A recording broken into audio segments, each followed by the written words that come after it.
les amis Gémeaux, ascendant Gémeaux, signe Vénus en Gémeaux. Si vous avez la planète Vénus dans le Gémeaux, cette vidéo est pour vous pour le mois de novembre 2021. J'espère que vous allez tous très bien les amis Gémeaux.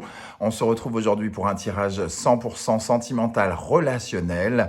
Bien sûr, comme d'habitude, c'est un tirage qui se veut général, donc qui ne peut pas parler à tous les Gémeaux de la même façon en même temps. Donc prenez les informations, les vibrations, les énergies qui vibrent justement avec ce que vous vivez actuellement et laissez les autres messages qui ne sont peut-être pour vous. Je vous invite comme d'habitude à regarder la vidéo de votre signe ascendant et de votre signe vénusien si vous le connaissez. Je vous mets en barre d'infos tous les liens des vidéos que j'ai faites pour toutes les guidances que j'ai faites pour le mois de novembre. Vous pouvez ainsi les retrouver très facilement, ainsi que mon adresse email si vous désirez des renseignements pour les tirages personnalisés. On commence tout de suite avec l'énergie principale qui vous accompagne et on a ici un vent un peu léger, un vent un peu libérateur. On voit ce jeune homme tête en l'air qui ne semble pas qui semble un peu distrait quelque part. Il attend quelque chose qui vient du ciel, comme on peut le voir ici, le papillon, les oiseaux, un messager du ciel, entre guillemets, et qui peut attendre qu'il y ait une sorte de vent de changement dans sa vie, hein, parce qu'ici, on a quand même le Verseau et la planète Uranus qui nous parle de quelque chose d'inattendu, de soudain, d'un changement, d'une originalité quelque part, une originalité dans la communication. Peut-être que la personne en face de vous, si vous êtes amoureux ou si vous entretenez des relations même professionnelles, puisqu'on est ici dans un tirage sentimental ou relationnel pour d'autres, donc ça peut parler d'amitié, de relations professionnelles ou autres. Il peut y avoir un changement en face de nous, de communication, une nouveauté, entre guillemets, quelque part dans la communication.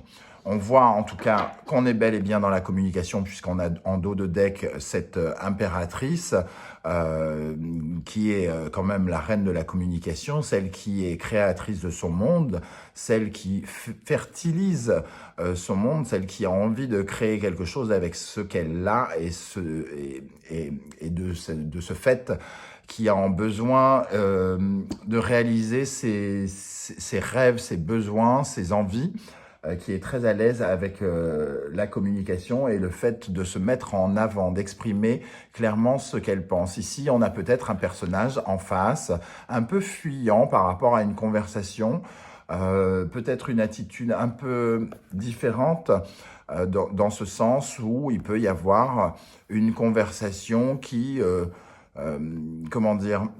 prend une autre direction quelque part entre deux personnes. On va regarder avec le reste du tirage comment ça peut nous parler. Avec le tarot de Marseille, nous avons l'impératrice qui revient, donc c'est plus ou moins la même énergie, hein, cette envie de s'exprimer, d'exprimer, et en dos de deck, on a le monde qui nous parle également d'une sorte de communication ouverte, fluide, et surtout d'accomplissement. On a envie de réaliser quelque chose, de concrétiser quelque chose avec ces deux énergies, l'impératrice, le monde, et ça peut nous parler aussi pour les femmes qui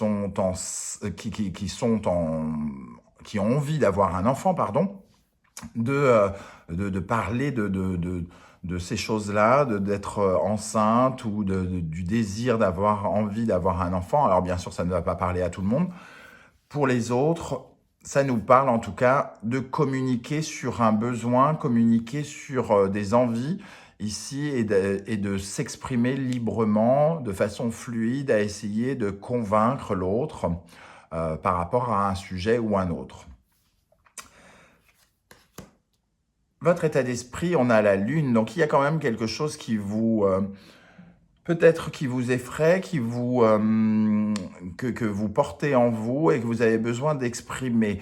Vous avez besoin, en tout cas, de laisser remonter vos peurs quelque part ici et peut-être de les exprimer, hein, comme on peut voir ici, de dire ce qui vous contrarie, de dire qu'est-ce qui vous inquiète, qu'est-ce qui vous attriste. Il y a sans doute le besoin de communiquer par rapport à cela pendant le mois de novembre. On va regarder avec la Lune ce qu'on peut dire de plus. Qu'est-ce qu'on a comme énergie pour les Gémeaux avec la Lune? La Lune et l'impératrice, ça peut aussi nous parler d'une certaine forme de créativité, d'imagination. Et on peut ici faire des plans, entre guillemets, sur la comète par rapport à une ouverture vers l'autre, une ouverture vers le monde. Donc certains, on pourra parler d'étrangers, de notions d'étrangers pour certains, pour d'autres d'enfants, comme je le disais, pour les personnes désireuses d'avoir un enfant. Qu'est-ce qu'on a avec la Lune ? Il y a quelque chose, en tout cas, avec la Lune qui est un peu confus, un peu caché. Et avec le cavalier d'épée, on a besoin de mettre au clair ses idées et peut-être de prendre un peu d'accélérer quelque chose. Avec le cavalier d'épée, on est sur une énergie, avec le Lycir Starro, ici, on voit bien qu'au lieu d'un cavalier, on a carrément la Harley Davidson, entre guillemets. Donc il y a quelque chose qui se passe dans la rapidité. On a besoin d'éclaircir quelque chose rapidement dans notre vie et on l'exprime et il est important pour nous d'être un peu cash, un peu franc avec cette énergie du cavalier d'épée. Donc on a besoin de dire à l'autre, pour ceux qui ont un autre, ce que l'on ressent avec la Lune, ce que l'on ressent, ce que l'on a sur le cœur, sur les tripes. Je vais en rajouter une autre sur la Lune et le cavalier d'épée. Qu'est-ce qu'on a pour les Gémeaux en novembre 2021 ?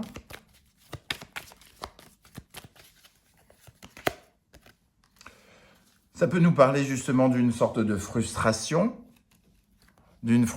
avec le 4 de coupe, quelque chose qui nous pèse, quelque chose que l'on ressent profondément et qui a besoin de sortir, qui a besoin de sortir et qui va sortir vraisemblablement un peu de façon rapide, peut-être avec une certaine forme de communication nouvelle. On va enfin oser quelque chose avec le Verseau et Uranus, oser parler différemment, quitte à être peut-être imprudent et avoir une communication qui ne sera peut-être pas celle de d'habitude et qui pourrait surprendre la personne en face de nous. Justement, la personne en face de nous, qu'est-ce qu'il y a comme énergie en face de nous pour ceux qui ont un autre, le mari, l'époux, la compagne, la petite amie, la maîtresse aussi, pourquoi pas, ou les énergies qui sont en face de vous si vous êtes célibataire. Nous avons la force et le fou. Avec la force et le fou, on voit en tout cas, on retrouve un peu cette énergie, j'ai envie de dire d'insolence, c'est ce que je ressens. En tout cas, ici, il y a une énergie un peu fuyante en face de vous. Le fou, c'est celui qui ne prend pas véritablement acte des choses, qui préfère se désintéresser des choses, qui est tellement libre, entre guillemets, qui n'arrive pas forcément à donner de l'importance à ce qui arrive, du moins suffisamment d'importance. Donc c'est peut-être quelqu'un qui vous écoute avec une seule oreille au lieu de deux. La force et le fou, en tout cas, nous parlent de ce genre de choses. Pour d'autres, la force et le fou peuvent nous parler carrément d'un rendez-vous raté avec quelqu'un qui vous a planté, qui vous a abandonné sur un rendez-vous, par exemple, pour ceux qui ont fait une rencontre. Et là, on a besoin d'exprimer notre frustration, notre mécontentement aussi, et peut-être de dire cache les choses, quitte à déplaire par rapport à cette personne. En tout cas, il y a une certaine forme de désinvolture avec le fou, un peu comme si on n'était pas sur la même longueur d'onde sur un sujet. Nous, on a besoin ici d'exprimer quelque chose de profond avec la Lune. Et ici, on prend un peu les choses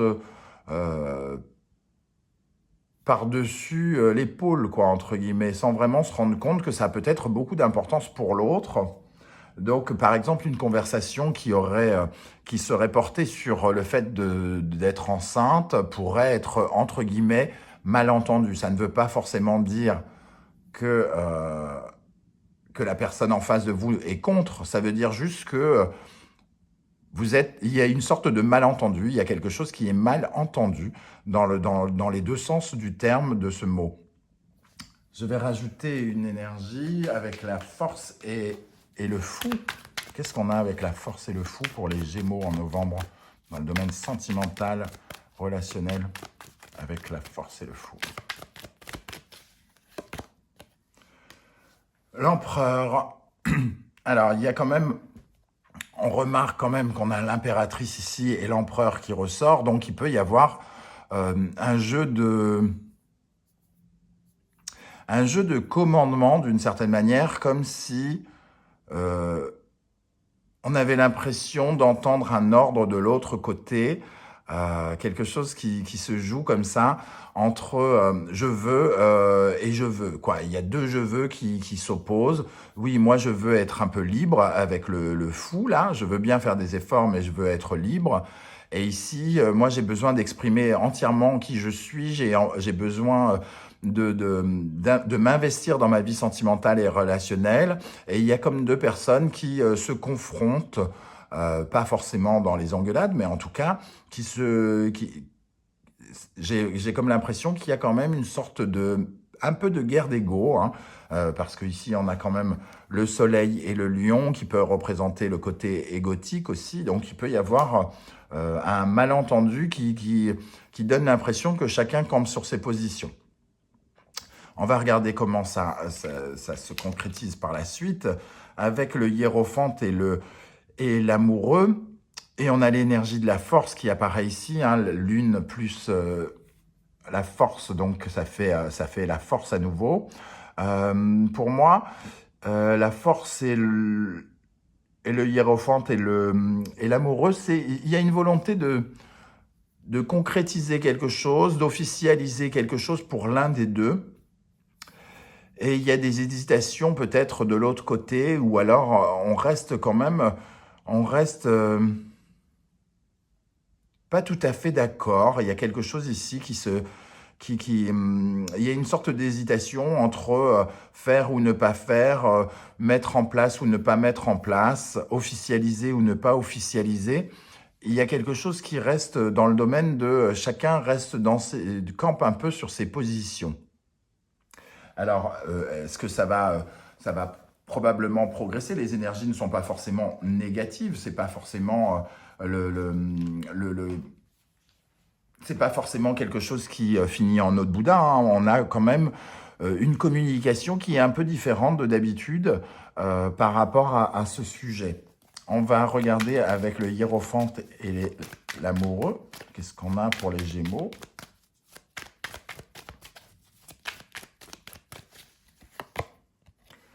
Le roi de Pentacle, on a l'impression quand même que cet empereur, puisque le roi de Pentacle est aussi un constructeur, un bâtisseur comme l'empereur, il y a encore une sorte de guerre de pouvoir. Il y a quelqu'un c'est un peu comme si quelqu'un voulait et l'autre ne voulait pas, ou quelque chose dans cet ordre-là. On essaye de construire quelque chose. En tout cas, on essaye de construire quelque chose et il y a des hésitations. Un peu pour reprendre l'exemple, là on a une femme qui pourrait avoir envie d'un enfant, qui voudrait construire quelque chose, consolider quelque chose dans son couple, rendre officiel quelque chose. Et ici, on hésite à construire, on hésite à consolider quelque chose et à faire grandir cette relation, ce couple officialisé, à la faire... il y a quand même quelques différences, entre guillemets, de vocabulaire et c'est pas des tensions, mais il y a des malentendus. On ne parle pas la même langue, hein, j'ai comme l'impression. Et c'est important pour construire quelque chose, pour concrétiser cette envie ici qu'on essaye d'exprimer avec des mots, cette frustration. On essaye de construire quelque chose. Et ici, on ne le prend pas tout à fait de la même façon. Le conseil du tarot. Nous avons le soleil. Le conseil du tarot avec le soleil, c'est vraiment de se concentrer sur les bonnes choses, sur sur profiter, entre guillemets, de ce que l'on a. C'est quelque chose qui me semble passager, surtout avec le soleil. Il faut profiter des joies, il faut pas créer Il ne faut pas créer des tensions là où il n'y en a pas réellement, avec le soleil en conseil ici. Donc il y a quelque chose qui est de l'ordre de la discussion. Il faut essayer d'éclairer, de mettre la lumière sur un malentendu et essayer de discuter justement pour que les choses soient claires, parce que finalement on ne s'est juste pas compris, semble-t-il, dans la relation ou dans la vie amoureuse ou dans le couple. Les énergies de résultante, l'impératrice qui réapparaît une nouvelle fois, donc on a quand même l'impératrice. Il y a ici comme l'envie vraiment de faire un vœu, de grandir, d'aller vers quelque chose, véritablement vers quelque chose qui nous ressemble. Alors il y a une sorte d'affirmation, on essaye dans le couple d'affirmer quelque chose de fort ici, avec l'impératrice et les étoiles. Ça nous parle encore pour les femmes qui désirent avoir un enfant. On peut voir ce côté enfant ici, hein, avec l'impératrice et l'étoile qui représentent deux femmes nues dans le tarot de Marseille et qui représentent donc ce rapport au corps, ce besoin de porter la vie avec l'impératrice ici. Donc on peut le retrouver ici aussi. Qu'est-ce qu'on peut dire de plus? En tout cas, on essaye toujours de communiquer avec simplicité, naturelle. Il y a quelque chose qui doit s'exprimer avec beaucoup de clarté, beaucoup de simplicité pour éclairer le sujet, entre guillemets. Hein. Ici, il y a juste besoin d'éclaircissement et de jouer carte sur table quelque part, et c'est ce que vous semblez faire ici, pour exprimer une certaine frustration, un certain besoin de construire quelque chose. Il y a quelque chose qui ne vous convient peut-être pas et que vous avez besoin d'exprimer au mois de novembre, amis Gémeaux. Qu'est-ce qu'on a avec l'impératrice et l'étoile? 6 de Pentacle. Il y a comme un déséquilibre. Il y a comme un déséquilibre d'amour quelque part. Avec le 6 de Pentacle, on nous parle du donnant-donnant. Donner et recevoir équitablement. Et avec le cavalier de coupe, on parle de sentiments. Hein. Donc, il est question probablement de rééquilibrer un sentiment d'amour. Ici, on est dans une certaine forme de fertilité. L'impératrice, c'est celle qui fertilise et donc qui fait grandir les choses. Et le fou, ici, c'est plutôt quelqu'un qui, sans aller jusqu'à dire qu'il s'en fout, en tout cas, il se sent libre, indépendant. Il n'est pas forcément dans la construction, puisqu'il ne réfléchit pas vraiment à l'avenir. C'est jour après jour, c'est carpe diem un peu avec le fou. Donc ici, il y a une sorte de malentendu sur justement la façon de réfléchir sur un sujet ou un autre, et notamment sur la façon de donner de l'amour ou de répondre aux attentes de l'autre pour ce qui est du relationnel. On voudrait probablement qu'il y ait un équilibre qui se fasse par rapport à un sujet ici, et que quelqu'un s'investisse davantage dans la relation, dans le couple. On attend de l'autre qu'il exprime quelque chose qu'il ne semble pas avoir envie d'exprimer. Voilà les amis Gémeaux, je ne sais pas du tout comment ça va vous parler. N'hésitez pas à me laisser des commentaires pour me dire si ça vous parle et comment ça vous parle. Je serai heureux de vous lire et de vous répondre. Comme d'habitude, si vous avez aimé cette vidéo, n'hésitez pas à liker, à vous abonner et à partager sur vos réseaux sociaux. On se retrouve très bientôt pour de nouvelles aventures et notamment les vidéos du mois de décembre. Et je vais essayer de réaliser très bientôt les guidances pour les 6 premiers mois de l'année 2022. Je reviens en tout cas vers vous et j'espère que vous serez présents. Je vous souhaite une bonne journée à tous. Ciao, ciao.